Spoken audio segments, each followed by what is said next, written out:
Mēs atrodamies Rīgas 88. vidusskolas teritorijā.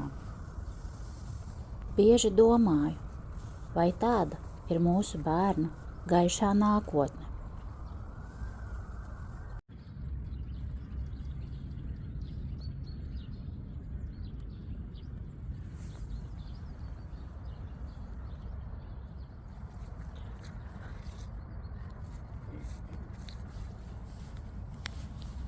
Vai jūs gribētu tādu izglītības vidi saviem bērniem?